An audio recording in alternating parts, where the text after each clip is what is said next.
Assalamualaikum warahmatullahi wabarakatuh.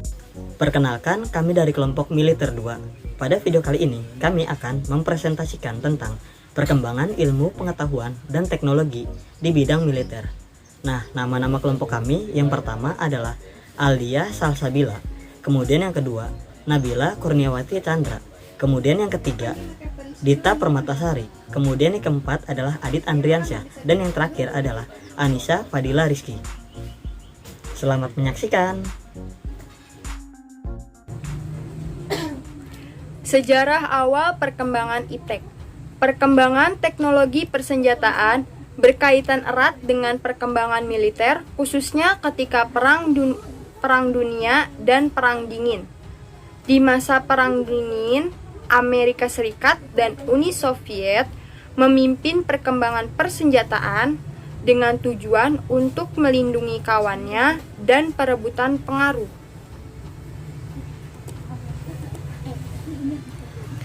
Teknologi pada bidang militer melesat dengan sangat pesat. Berbagai macam negara saling berlomba memperkuat militernya. Persaingan militer ini sudah ada sejak zaman kerajaan. Dan tujuan dari perkembangan teknologi militer itu didorong oleh keinginan dan kebutuhan untuk mengurangi jumlah korban jiwa. Keinginan ini muncul dari sebuah pengalaman Perang Dunia Pertama dan Perang Dunia Kedua, di mana perang ini memiliki banyak dampak kerugian pada material suatu negara. Pada saat ini, negara yang paling diakui kecanggihannya dalam bidang militer adalah Amerika Serikat dan Rusia. Saat ini, pada pertahanan udara Amerika, mereka sedang memikirkan bagaimana menciptakan pesawat tanpa awak yang sangat canggih dan memiliki kecepatan supersonik. Selanjutnya ada jenis-jenis persenjataan. Yang pertama ada bom. Bom awalnya berbentuk granat tangan pada tahun 1912. Berkembang sebagai amunisi aerodinamis yang dapat dijatuhkan dari pesawat. Strukturnya, segumpal bahan peledak yang dibungkus kulit logam, di ujungnya ada pemantik yang akan meledak jika terkena. Bom atom pertama kali dibuat oleh Julius Robert Oppenheimer dari Amerika Serikat. Bom atom dipakai Amerika Serikat untuk kepentingan perang dan sasarannya adalah Jepang. 6 Agustus 1945, Amerika Serikat menjatuhkan bom Little Boy dari pesawat Enola Gay dengan daya 15.000 ton TNT di Hiroshima, Jepang.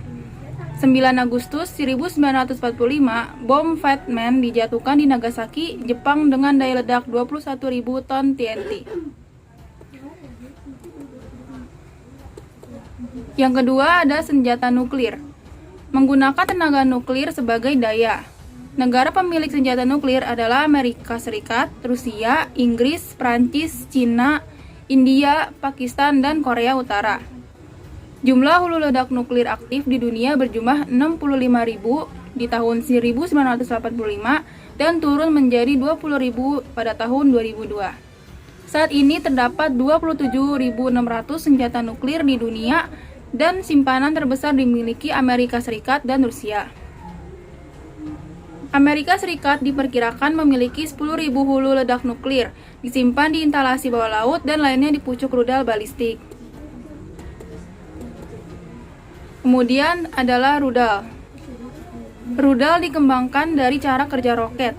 Rudal merupakan senjata penting strategis negara-negara besar seperti Amerika Serikat bersama sekutunya menerapkan misalnya teknologi kontrol regime atau MTCR, yaitu Badan Pengawasan Teknologi Rudal. Negara-negara yang diketahui mengembangkan rudal ditekan untuk tidak menyebarkan ke negara berkembang oleh MCTR.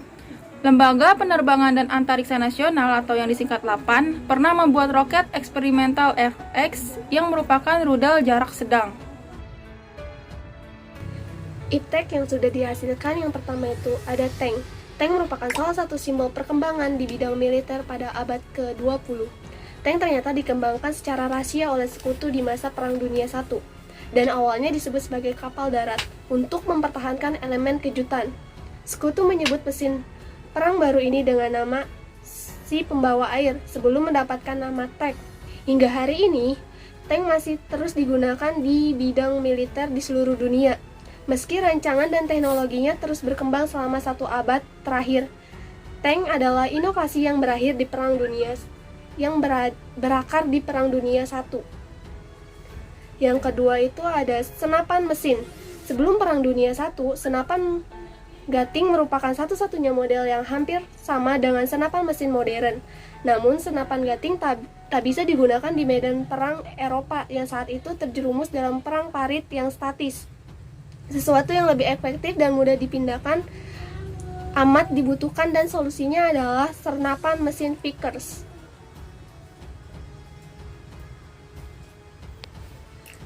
Yang ketiga itu ada drone. Drone adalah alat perang kontroversial di abad ke-21 ini, juga memiliki akar di masa Perang Dunia I. Pada tahun ke-1916, Amerika Serikat mulai mengembangkan prototipe pesawat pengebom tanpa awak, meski pada awalnya amat tak efektif. Percobaan awalnya membuahkan hasil yang tak memuaskan dengan akurasi tembakan yang buruk menjadi masalah utama. Alhasil, minat dan dana untuk mengembangkan proyek ini mengering dan upaya awal mengembangkan drone dihentikan. Bertahun-tahun setelah itu, John Stuart Foster Jr., seorang penggemar model pesawat terbang, menggunakan hobinya untuk mengembangkan sebuah senjata baru. Pada tahun 1973, Badan Riset Teknologi Pertahanan Amerika Serikat menciptakan 2 prototipe drone yang meski masih primitif menjadi dasar bagi teknologi drone masa kini. Iptek yang sudah dihasilkan selanjutnya, yaitu yang keempat, adalah kapal induk. Nah, kapal induk atau USS Carl Vinson atau US Department of Defense or EPA, 5 tahun setelah pesawat pertama diluncurkan dari dek kapal laut. Meski berhasil menerbangkannya, pesawat dari dek kapal laut, tetapi belum pernah ada yang mendaratkannya kembali sebab tak ada kapal. Kemudian yang selanjutnya adalah peluru dan senapan serbu. Nah, peluru depleted uranium adalah jenis peluru yang dikembangkan dari limbah uranium, hasil pelucutan bom nuklir. Secara harfiah, depleted uranium berarti uranium yang dilemahkan radiasinya. Peluru ini sangat handal dan menjadi standar senjata meriam Gatling GAU-8 Avenger yang dibawa pesawat A-10 serta Cannon Bushmaster pada APC Bradley.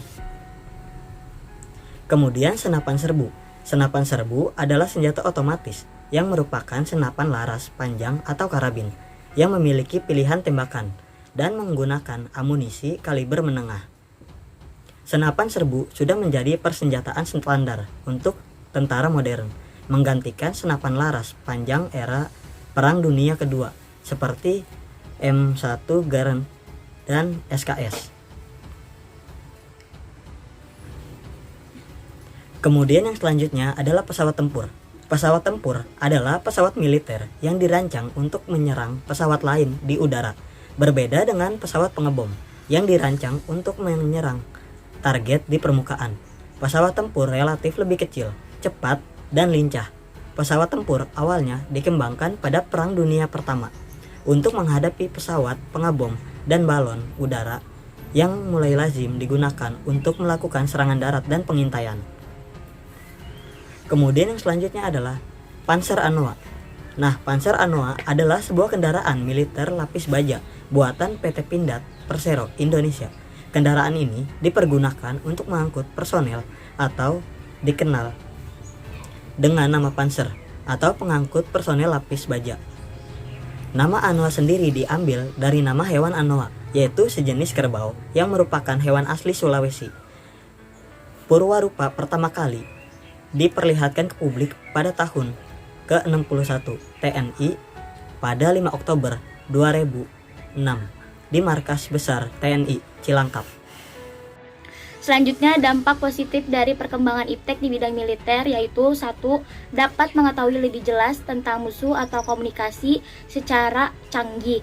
Yang kedua, dapat saling membagi informasi ke semua anggota militer. Yang ketiga, pesatnya perkembangan teknologi persenjataan. Yang keempat, dapat melindungi negara dengan optimal.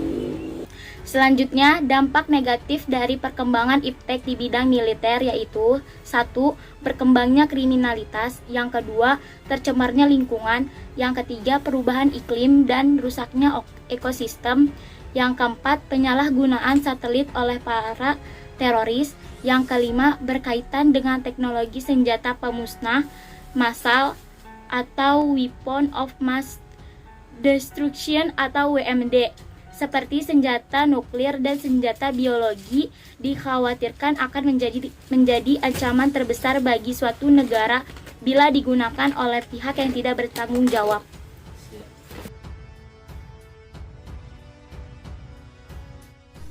Sekian dari kelompok kami, kurang lebihnya mohon maaf. Wassalamualaikum warahmatullahi wabarakatuh. Jangan lupa like, komen, dan subscribe video ini.